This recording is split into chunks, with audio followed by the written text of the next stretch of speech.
I just thought we should try and structure the discussion, and if you don't mind, I'll sort of lead it in that direction. Okay, when we end this meeting this morning, we have a few recommendations along with some concrete action plans, perhaps very broad, that we can then leave with the CIO magazine and the graphic for her to move it forward. And maybe if we have a similar event 6 to 8 months from now, one should be able to come back to it and say, recommendations or discussions, otherwise we just go away with an interesting exchange of ideas without too much to show for a few months time. So if that's okay with you, I'd just like to highlight 4 areas that have been talked about. And those are the areas on which I'd like to see a little bit more discussion followed with some recommendations. The first one was media and the overall visibility of the IT industry in the sort of social fabric of Pakistan. It's clearly missing. There seems to be a high fabricate. Maybe it is missing because there's no demand for it. And clearly, our friends on the media will go by us that demand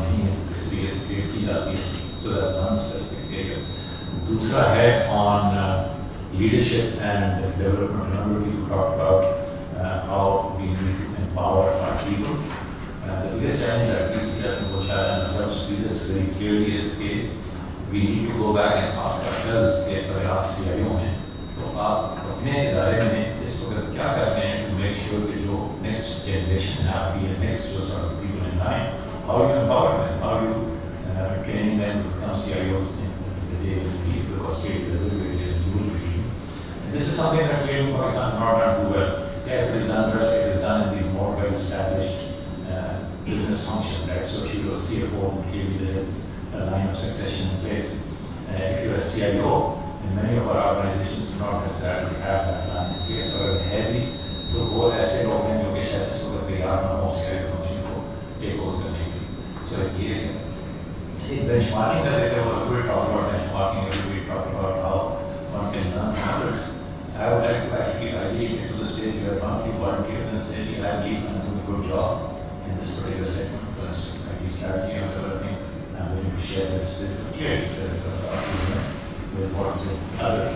So clearly you recommend that somebody saying I volunteer for this, and we're already volunteering for this. Very good. So we have somebody who volunteers for developing an IT strategy. And as I we were talking about the suggestion you have made, is CIOs who speak us down about listening to what and finally, there was this board level discussion on how we engage with the board. So these 4 areas, right?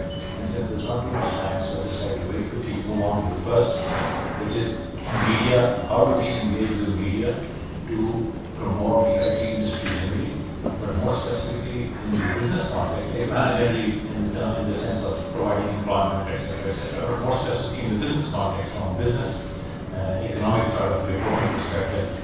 How do you ensure that the general overall business community or the corporate community takes IT more seriously? So if we can start with that, I'll look at me from this business. Hi, my name is Taha Siddiqui. I'm from Dawn News. This is a very valid point because there are not enough public awareness programs and people really do not know the IT industry in itself, how important a role it can play. Just to give you some examples, I have personally seen a person from an IT department, be it any company, any organization, he will always feel inferior to somebody from the finance department, from the marketing department. It should be, because for me, business strategies are there, IT strategies for most of the organizations, they're not at par with business strategies. Business strategies, they come first.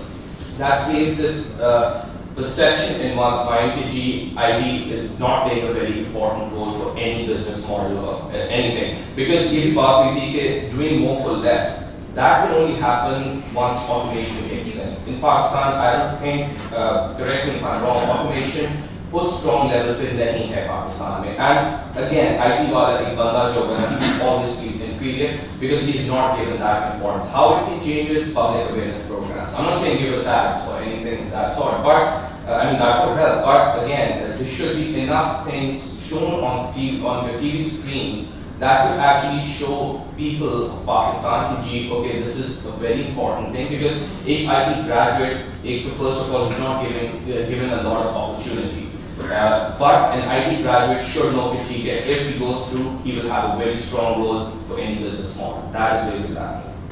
I would like to add A, capacity building of the journalists.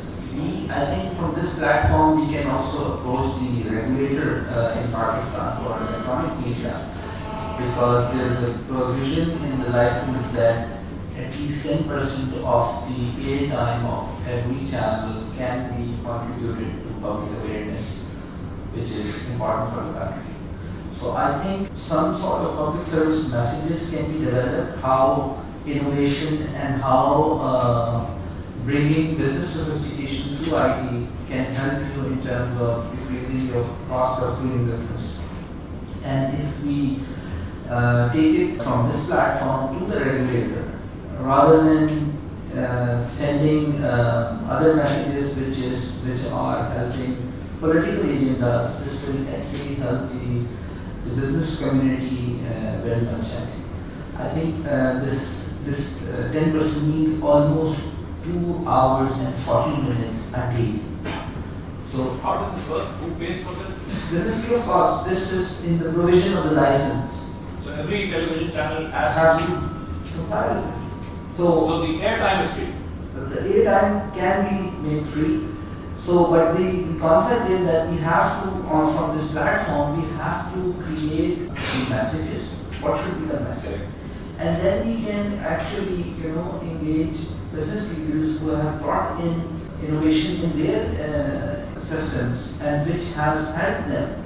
So we create role models out of Pakistan, and then other institutions, like if you do something in United Bank or National Bank, the other banks can also say, look, we can do the same thing.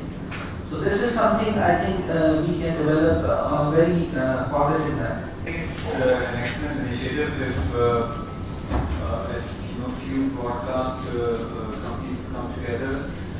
SITE will be more than happy to provide the technical assistance, and there are various aspects of capacity building. Perhaps kind of a discussion forum whereby the leading or the lead journalist within the broadcast media would be brought together with the leading business people or CEOs or CIOs, and sort of have a dialogue and exchange and awareness kind of thing, so that subsequently we have to create that environment. The journalists should understand what the issues are, what the opportunities are, what is the legislative environments are. Strategy they should understand it before they actually develop the content. So SITE has a program for journalist capacity building in Pakistan. They should come back to me. Don is here, Sama is here, CIO is here. You probably form a group of like 4, 5, 6 channels. Come to SITE. Write to us like within the next 2 weeks. I am actually developing the next year's program, which will start from July 1st. If you could come back to me within 2 weeks, I can include 3 training programs for the next SITE financial year, July to 2011, and we can run 3 programs across the board. Not only a challenge but also a solution. There's just one thing that I'd like to add, and then Hamza, I think you can steal the mic away from me. I think the biggest issue, Hamza, like you pointed out, is content.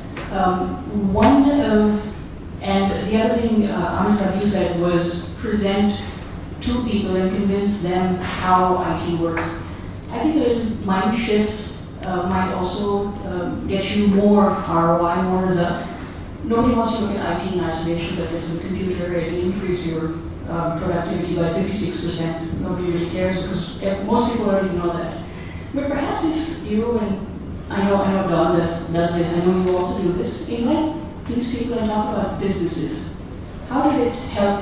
How does NIB, for example, plan its IT budget for the next 10 years or for the next 5 years? That's of business interest also. It's also there for the IT graduate to say, oh, when I grow up and graduate, this is the kind of service that I will also be able to engage in. So perhaps move it away from just IT and also push it into business. The second thing is about the capacity that you talked about and the expertise. I think obviously just one publication isn't enough. But I think one of the reasons why everyone in this room continues to perhaps humor me or humor us is because we take their stories and package them into something so that people, even outside of Pakistan, can have access to it, whether it's video or article. And I think that's one reservoir which is ready for mainstream journalism or mainstream journalists to pick up and identify that these are our feel-good stories which can be packaged and pushed forward. So yes, we need capacity building, which will perhaps take its own evolutionary time. But in the meanwhile, we already have stories and press releases which these people share with us on a regular basis, which we make available. So perhaps that kind of association and understanding with mainstream media, not just television but even radio, and that kind of push may help move things along a little more. Expanding it and really involving the businesses, sharing actual stories on how that IT budget is formed, and having that as an open discussion. From the Federation, from the Chambers of Commerce, I can volunteer to organize a few sessions there where you can actually have the personal discussions. Because I think that the discussions that are taking place in other sectors are actually equally important, if not more important. Because those are the CIOs that we're not interacting with that we need to bring to this forum. Those are the CIOs that are purchasing a lot of the technologies. Those are the new customers that we're looking at for the vendors. Those are new members of the community that we need to build our ecosystems. So from the Federation, we can definitely coordinate with SITE and help those. Some good ideas are floated. There have been some television programs, but I remember you had one of the programs, but I don't know why these are discontinued. I think this needs to be an ongoing structure, and televisions have big audiences, and the education levels vary, and the television also has to care for its ratings. So it should be meaningful to a common man. So if you have a half-an-hour program, perhaps 10 minutes on technology, people do want to hear about technology, and at least 10 to 15 minutes, some user, some business manager, consumer banking officer, manager coming and saying how technology is helping in the credit card business, how credit cards are run based on technology, how the ATMs work, how the bill payment systems work. So what this CRM solution will give to mobility and what it will give to the customers. And what not the CIOs, at least in one of the segments. There could be CIOs also. I'm sorry, congratulations, you've directed your first 8 episodes of the new program, which will hopefully be aired on summer. That's how this works. I think we can move on to the next. We seem to have a very good way forward in the media area. Yep. And with some concrete things. So just to recap very quickly, Sama is going to head it. The effort. The platform should be CIO. Okay. And we will be helping them in the regulation. Okay. Because if we do it from Sama, it will alienate all the other television. Okay. So that's why I think that should be the. That could either be CIO magazine or indeed the industry association, which is Pasha. I think Industry association. In this case, Yeah. we should take lead in collaboration with the other parties. We all work very closely together in any defense industry, so that could be a good say. Yeah, I just wanted to add one thing that the whole capital market, the way it is using technology today, and right from the stock exchange to the clearing company to the depository, is something which is simply not possible without technology, what is happening today. And we can create a whole program with how investors, specifically small investors, are getting benefits of those technologies in terms of their investment. So such programs can be made, how their investments are being protected now much more than what they used to be earlier. Because there is a lot of negative connotations associated still with the capital market, specifically by the small investors. So this one area can be very easily exploited, including asset management companies as well. And it would also bring more investment and interest into this industry, and it would help prosper our economy as well. So this is one area which we can use. There are a number of areas, clearly, mobile banking, etc. I can add something about the manufacturing industries and the FMCG industries. People have this impression, at least in Pakistan, that manufacturing is all about machines and plants. What they don't realize is that without technology, nothing runs. Today, at least on the FMCG side, Ingo Foods right now is going towards one of the massive IT campaigns out there and connecting 700 mail centers and so on and so forth with extremely innovative technologies and extremely innovative ideas, which have never literally been done in Pakistan ever up till now. So all those can be highlighted, and that can actually create some awareness in the at least on the student side, that when you talk and when you target companies, you just don't have to target the financial sector where IT is the main focus, but manufacturing is also there. I just want all of these ideas just to be a little bit careful about what the objective of this media campaign is. I think that what we're trying to do with the media campaign is increase business. While awareness is really nice, and it's really nice to show students things that are possible, I don't think that's what we're trying to do here. We need to be very careful. It's really easy to go off tangent. I'm interested on how I can expand my bottom line. I'm interested in how I can increase my profits and increase my sales. And in order to do that, with all due respect, I only see one vertical sitting in this room. I see vendors and I see banks. Okay, and Engro. But you know, there's a whole lot of other verticals out there. And Engro is only one example. It is those customers that we're not reaching. It is those CIOs that we're not talking to. It is those people we're not including.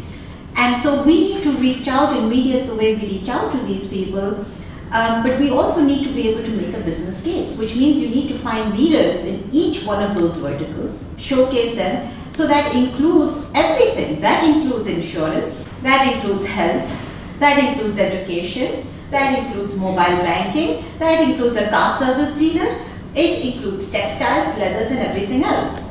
Good point. Okay? So, for example, codes, your cases lying around, it should be automation codes, because judge say case ho gaya wahan pada hai. It's not just automation, it's new ways of doing business. New ways of doing business. So it depends on how we package this so that we make it more I think if we can initiate sort of a, I remember NCR used to do it, an IT Excellence Award. If you make a call for IT awards or information technology awards, you will automatically have a lot of case studies, and those can be highlighted by the media. Correct. In fact, we already have that. Pasha does that. So valid point. I think let's conclude this by saying that this looks as though this is a very feasible area to move forward on. We have many people who are interested in this. There are enough ideas to go around this, and it's something that lends itself well to being measured. A few months down the road, we can actually do that and see what we've done something. And just move on quickly to another topic that Mr. Kulal actually started off with, which is about leadership and empowering your people. And here also, I believe there is room for some discussion, pre-discussion, but then we can have an action item around this.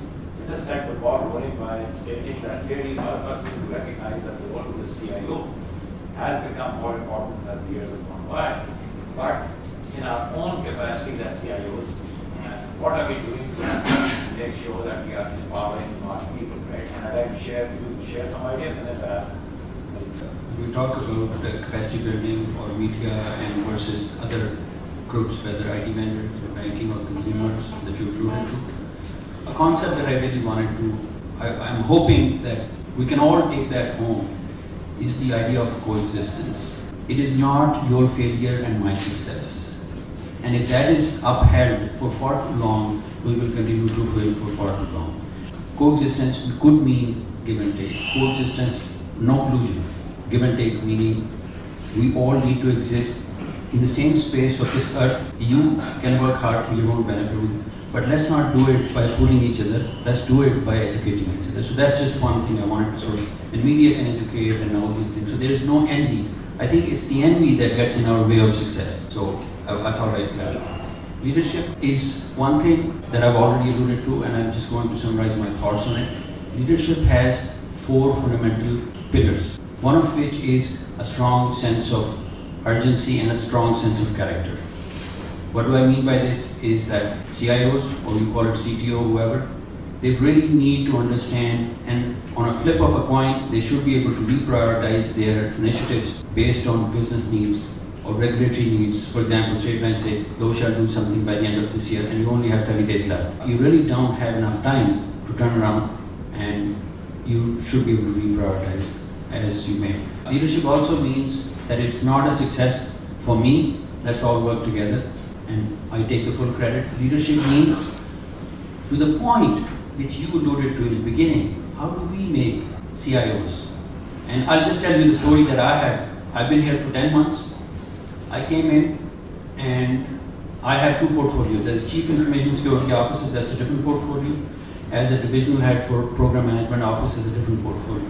Many vendors are reporting to me in that context, and I'm managing their engagements. I had very few people under me, and I've been able to hire more people as well, and existing people in terms of building some kind of leadership. So I empowered them, and I told them one thing: we have morning meetings every day, so everybody has to be on time. So you can't skip. You can't say I'll show up at 10:30. You missed it, it's absent for you. Everybody's there in the morning. We all know who's doing what, because everybody will say, I'm doing this, tomorrow I'm going to do this and this. If there's an issue, they resolve it right there. It's a short meeting and get on with the day. One of the important things that I do is try to inculcate the concept of mutual respect, trust, and set of values that we have adopted. We have 10 commandments. If you want, I'll share it with you, that we have commonly in that thing. There's a set of values for us. Set of values for our group. Now, consequently, I'll just give you an example. Recently, somebody came from HR and they said, I just wanted to talk to you about something else. And they talked to me about my resources, how they are behaving. I said, how about this? I'm going for prayer. I'm going to come back later on. My team is going to convene in the room. You give them a tempting offer and see if they want to move. And the person from HR said, we are giving you 25% increase. You need to move. Are you willing? And they all said, make it 50% and we're not moving. The idea of leadership is that I am focusing on harnessing leadership in each and every one of the person reporting to me. Because eventually, I'm not scared, I'm not insecure that tomorrow they will be capable to take my position. Generally empowering them. Yes. So there is actually a problem with us. We don't create number twos, enough number twos, because if that's so, then somebody will play politics and get us out of the picture and put somebody else. So we want to make sure we are there. So these are the things I wanted to address. So you were sharing with me earlier, what is it that you are doing in UEL to ensure that you have enough people come up through the ranks? Yeah, we came to UEL. What we did was, I have to understand my environment first. What do I have today to play with? If I don't understand that, I'm relaxed. So when I look at people that are implied, I want to teach one of them that what powers they have and what kind of organization I want to set up. So I have to set up my business. I understand my business also. The business I have is empowered to make business decisions, but they don't want to create strategy. I know that. I know they don't want to create strategy. So I have to come up with some kind of alternative.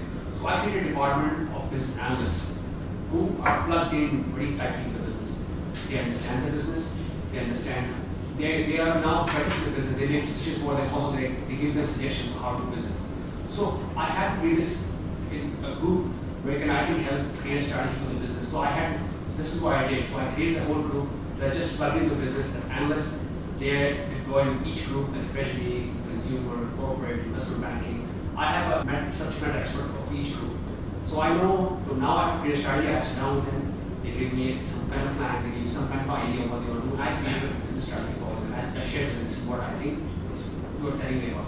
So this helps me in my organization to create a strategy. I know sometimes it's very difficult to ask up here because business is very busy doing business. They don't want to sit down and write things up. So this is what I did. Empowerment, we talk about empowerment, not empowerment. You cannot empower people unless you understand who they are and what each individual can do for you. Empowerment comes with understanding people.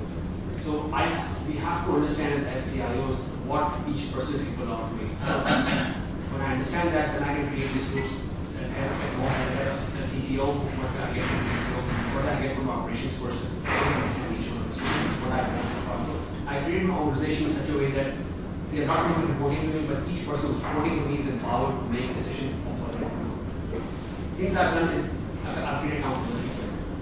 Unless each group has accountability, they have to ensure they meet certain standards that I've set for them as a group, and they have to be accountable for each one of them. I created rules of engagement for each one of them from the business. I sit down with the business and I have rules of engagement because business has to be satisfied overall to be people who are working with them. They have to understand whether it was very difficult. Business and technology getting together was very difficult because I have to talk their language. I cannot talk in technology language, so this is the group that talks in that language. So when I now, after 4 years, when the business is getting comfortable with them, I give them a report every week. Oh, this is what expectation was, this is what you're getting from me, and this is what our SLA was doing. So SLAs are very important between business and IT. If you don't have SLAs, then the criteria of success is not measured what the criteria of success was.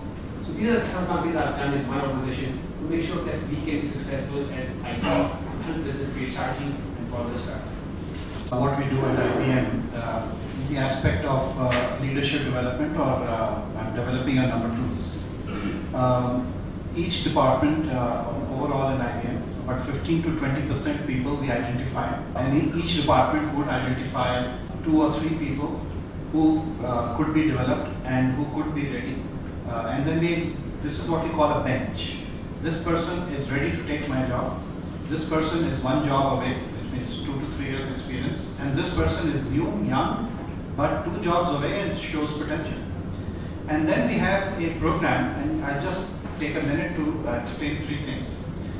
We have a mentoring program, so these people are associated or attached not necessarily within the department, but encouraged to be associated with another line manager, maybe in another function in finance and marketing or sales, and cross-functional. And there is a 1-year mentoring program, and this is an informal program. There is a structure to it, but it's an informal program.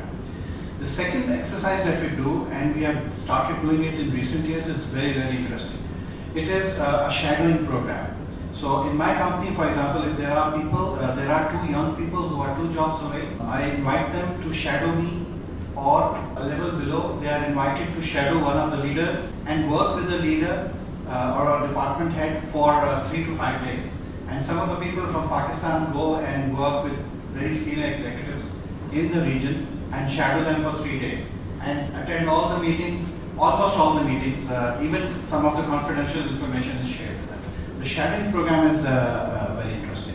And then a skip level executive interview once a year for these 15% of the population. So we nudge, every year this list may change.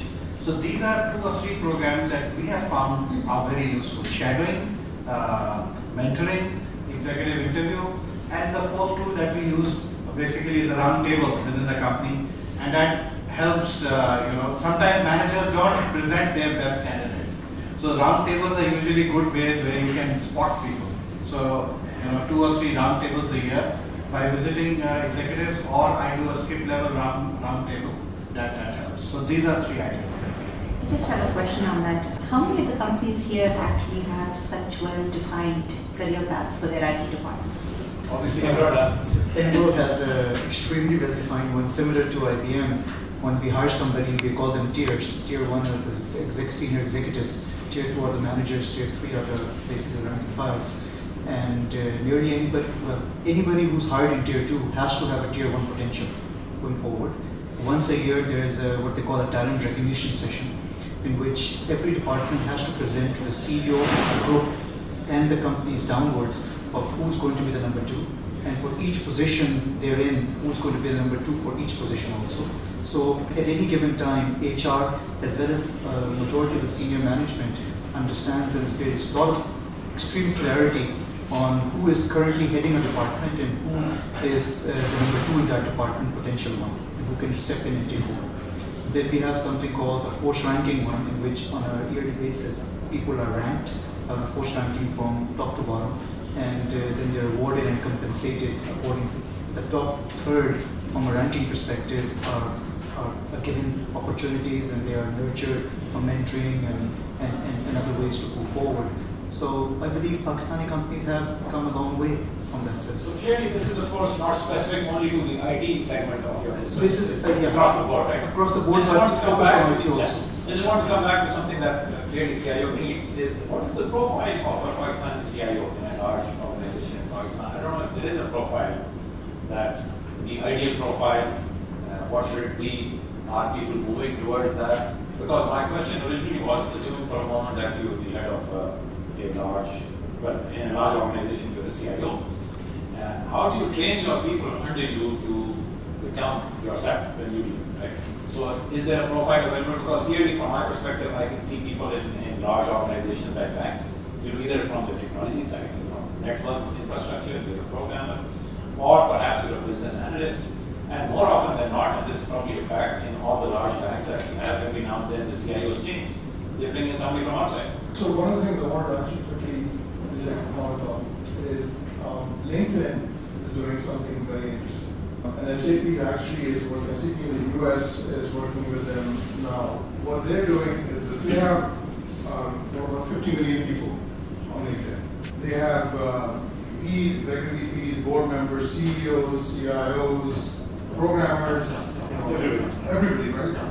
So what they've done is they've taken all this data and they've created a very useful tool that now, again, SAP is experimenting with, Google is experimenting with it at this point in the US. And what they've done is say, I'm the director of partner development and ecosystem at SAP. 10 years down the road, I want to be the executive VP and a board member at SAP. What do I have to do in those 10 years, specifically, step by step?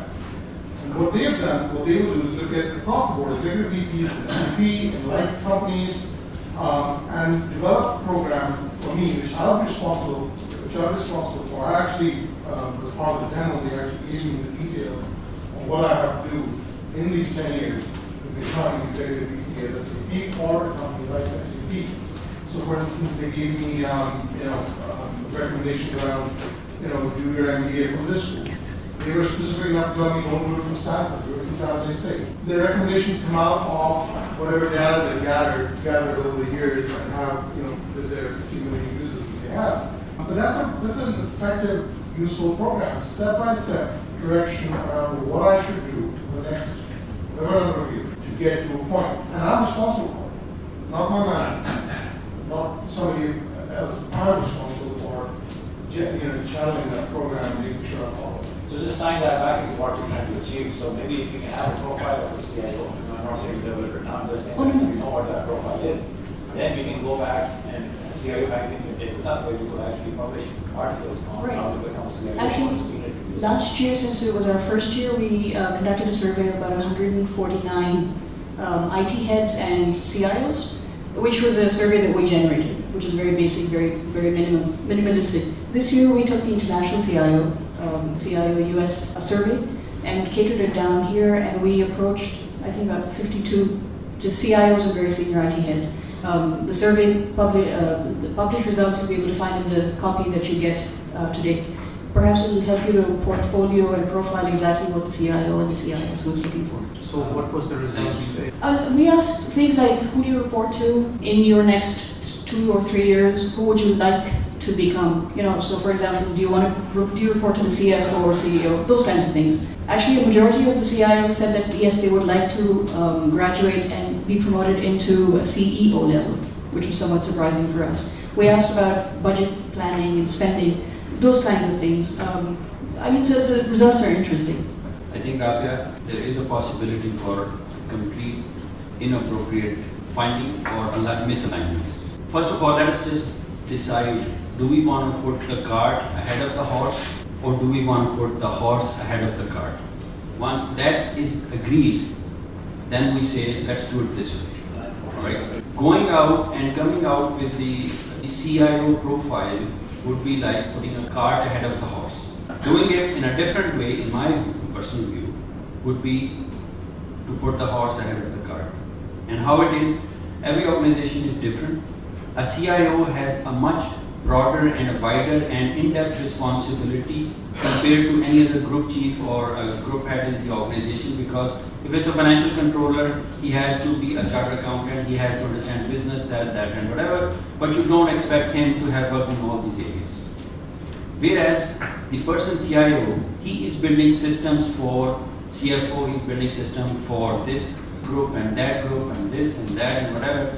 He or she has to address broad spectrum, the whole organization. And for that, what are the areas that I would say, for example, in the banking sector, for Anglo it could be different, for other organizations it could be different, for IT vendors it could be different. For example, in the banking sector, you have to have a very good understanding of regulatory framework. You have to understand the business cycle and the correspondent relationships. You have to understand what is retail banking, what is commercial, what is SMEs, what is this, that, and whatever. You have to understand what is IT audit or audit in general.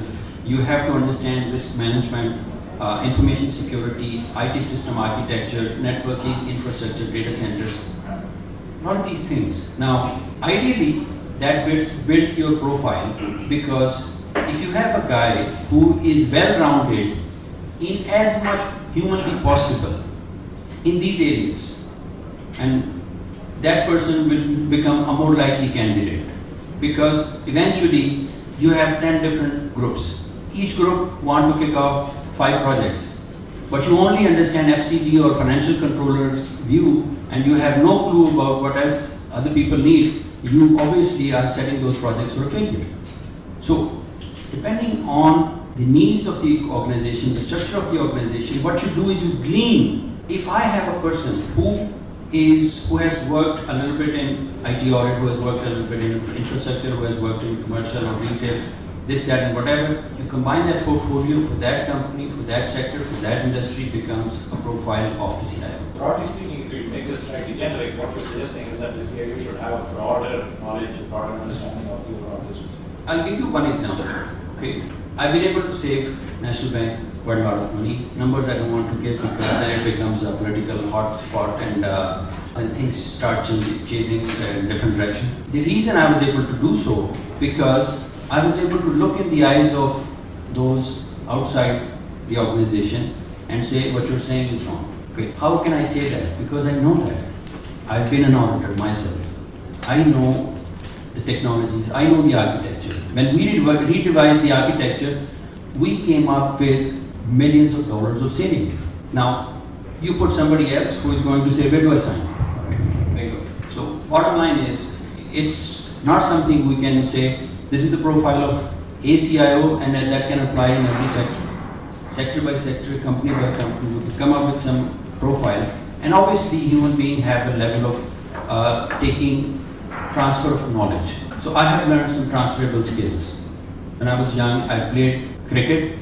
I think I can play baseball a little bit if I'm given training, because I can take some transferable skills. Thank you. Sorry, I would like to add on that. The CIO should have business knowledge. That's definitely a must. However, there's something to be said for IT experience also. The examples that Ali brought up can only be done if you have been in the trenches, you have rolled up your sleeves, you have gone through those experiences, you have suffered the failures and enjoyed the successes. However, business knowledge obviously is invaluable, and you need to get that. So from a profile of a CIO, both sides of the house are definitely needed. I think I would just like to make one very small comment, very brief, yes.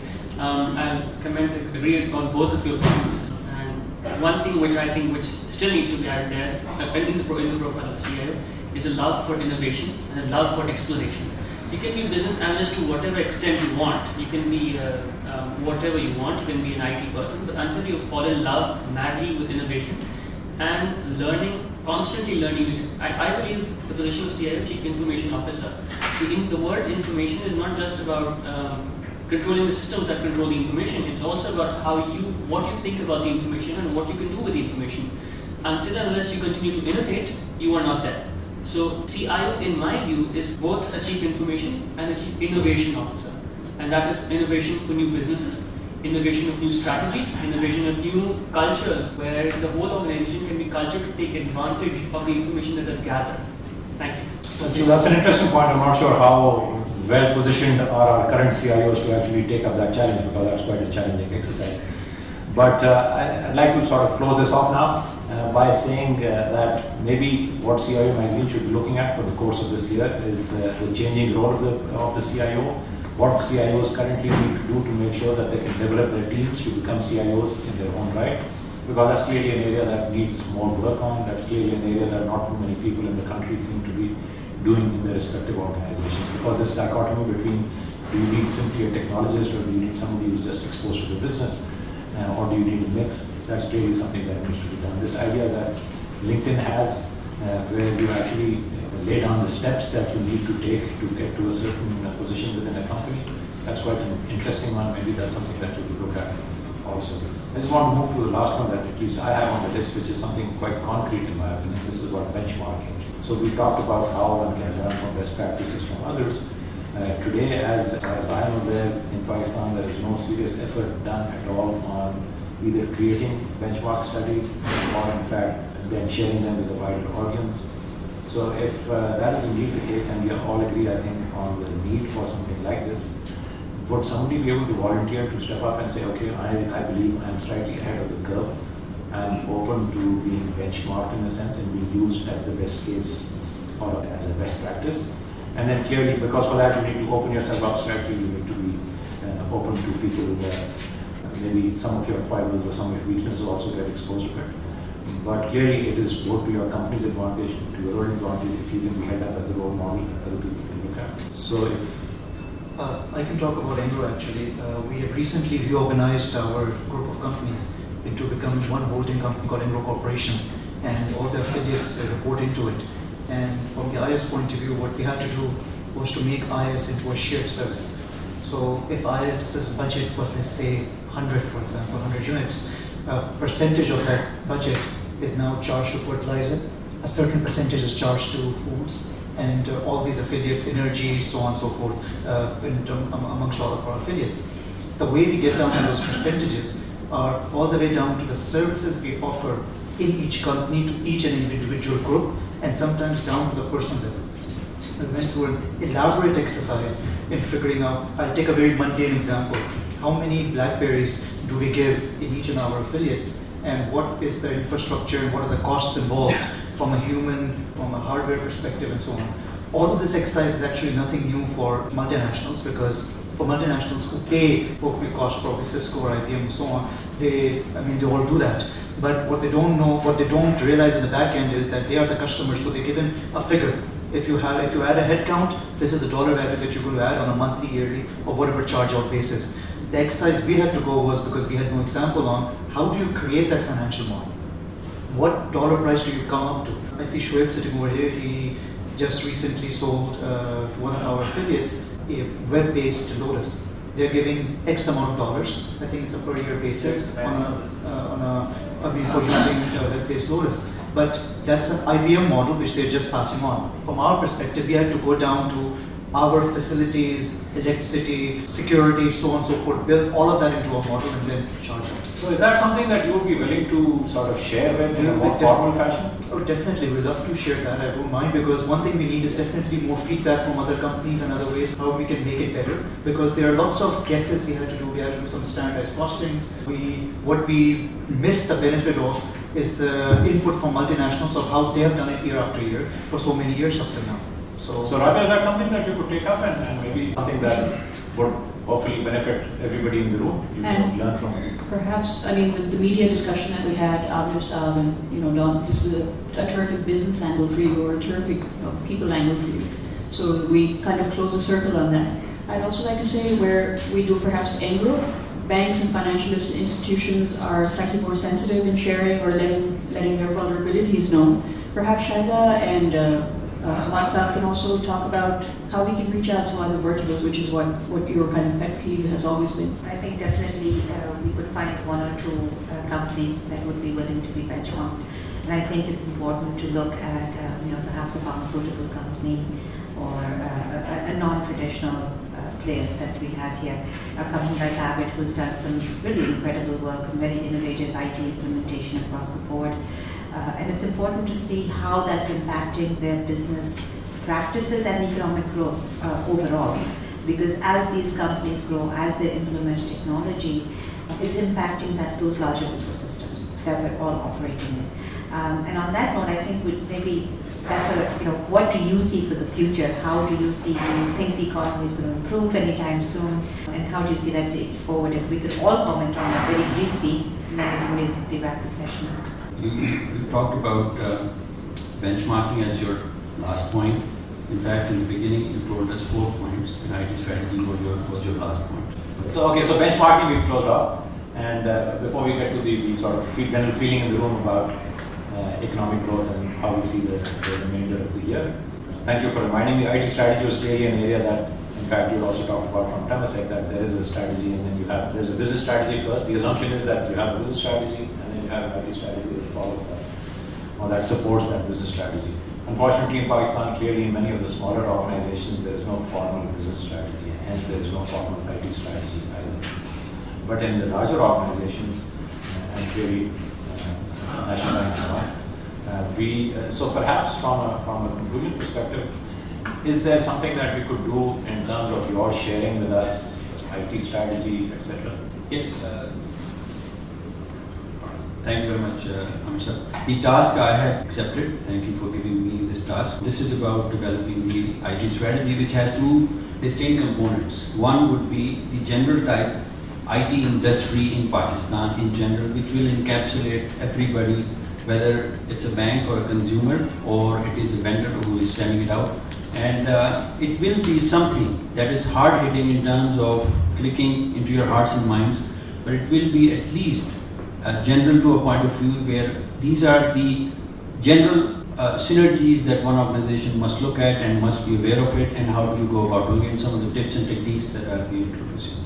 The other part of this strategy would be that some of the main industry verticals that I will get in touch with Rabil down the road, we will take that into account, and we will put together a set of business imperatives, a set of technology imperatives, a set of things that when each of these CIOs, or you call it CTOs, they go about setting up some kind of a strategy, there will be a very clear layman kind of approach as to how do you go about harnessing that strategy with your organization, with the business strategy, with the regulatory infrastructure, if any, and also looking at the cost saving versus preventing losses. I would be really happy with this, because clearly this is something that is available internationally, but in the local context, very little material like this is available. So if indeed this is produced,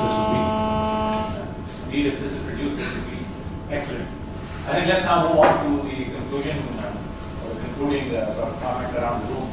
What, in your opinion, is the future looking for us? How is it looking in the next 12 months or so? As far as the capital markets are concerned, we have seen it already. This is the start. This would be the end of the first quarter of this year. The volumes are quite low. At least for the next quarter, we don't see that the volumes will be increasing anytime soon. Maybe in the remaining 6 months of this year, 2010, we might see certain surge, because capital markets does not only respond to the economic growth, also there is political stability and security. We are seeing certain improvements in the security situation. Some good news are continuously coming up, but political part still remains a bit stable, at least as far as if we take the media. So from our perspective, it would be a year which would be maintaining its downward trend. That's what we see. On the political part, I say don't watch 8 o'clock television channels. Honestly, don't watch them. Just read the newspaper. There's enough bad news there, so I mean, you don't need to see the sides. So the problem is we can't convince our customers to do otherwise. On the media front, I think 2010 will be a slaughterhouse. We will see a lot of casualties coming in media. But that is the cleansing process, because we have 72 channels right now. And in 2011, we will see networks emerging with a minimum of 4 to 5 channels, and that will also bring in a lot of value for the viewer as well as for the other stakeholders in the industry. It will also clear a lot of clutter. So I think 2010 will be a difficult year for media. From the manufacturing side in Ingro, mashallah, we see a great year ahead actually. So we are expanding our fertilizer capacity by 1 million tons to become one of the largest fertilizer plants in the world, and that's going to kick off inshallah in August. So today we started off last year thinking that there will be a long supply situation, and now we find that there's still going to be a shortage of fertilizer in Pakistan, despite all of this capacity being added. On the food side, ice cream milk is going great. We are now market leaders, and we are actually adding rice to the mix at this moment. So we are probably going to be adding some juices also. So we see a really expanding market from that end.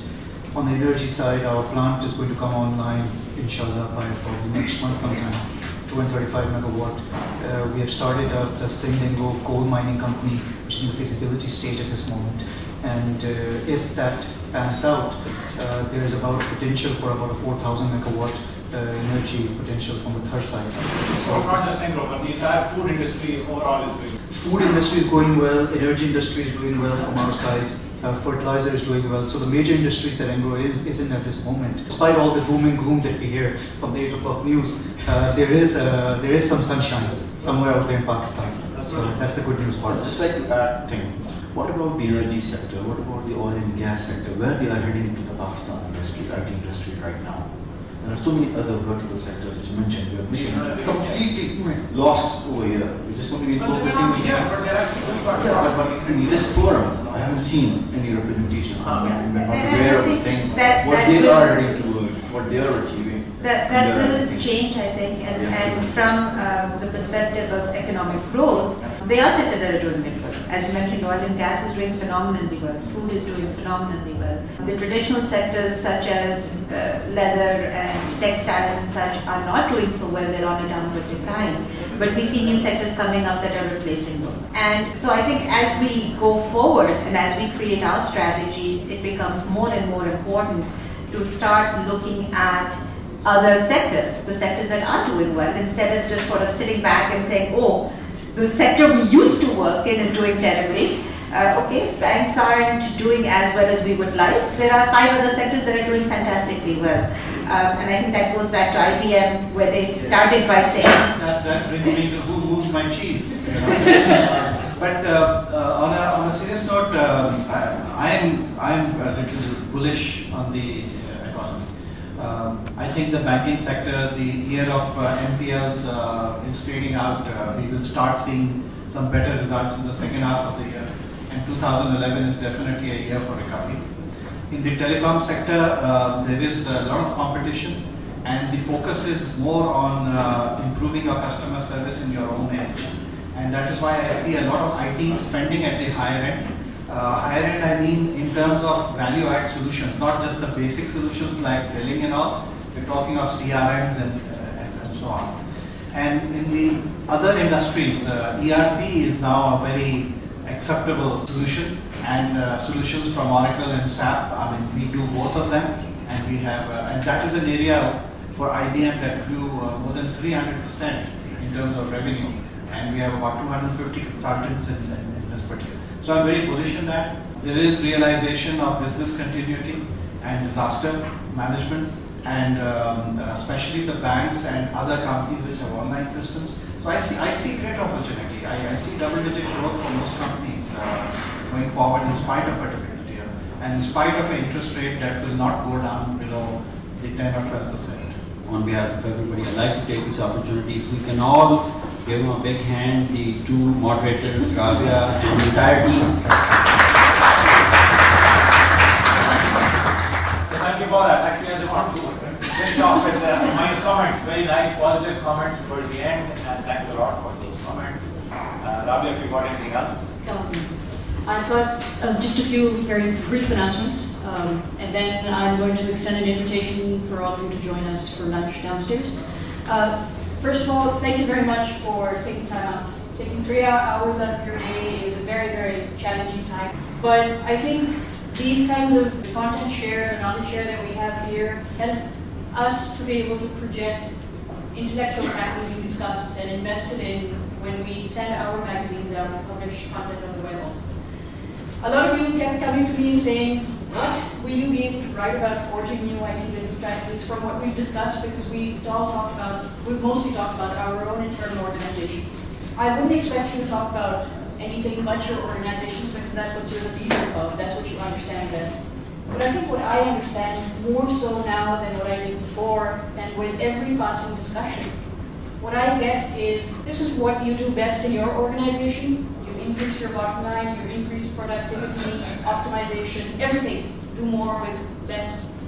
We have to now translate that into roadmaps and strategies for the entire industry. One of the reasons why I keep dragging Amisab back into heading our panels is because his criticism is one of the reasons why I insist on inviting people from banks and from corporations, because it's not just IT. IT knows that IT is very good. Banks and customers need to now convince us what we are doing wrong. And thereby, you know, if it's kind of in our face that yes, there's no IT strategy for an industry or no business strategy for an entire technology industry, we're feeling very bad. And perhaps that's why the discussion keeps going back to the same things, that this is what we need. And so that was the primary purpose of getting all of you into the rooms, and also for having the next 3 smaller roundtables, in which, once again, key people have said that they'd like to come and participate. It's just knowledge sharing, it's nothing else. As Alisa keeps saying that there's no platform. There is no platform, neither for IT, because we keep losing hope, and neither for businesses, because we're so involved in trying to impact our life. We tend to forget about a lot of these things. But yes, we do need a lot of guidance. Publications, media needs the guidance and the involvement, and I think all of you are extremely gracious with your time when people like us invite you. And perhaps the discussion goes off on a tangent, but that's because you're so passionate about these things, which we sincerely appreciate.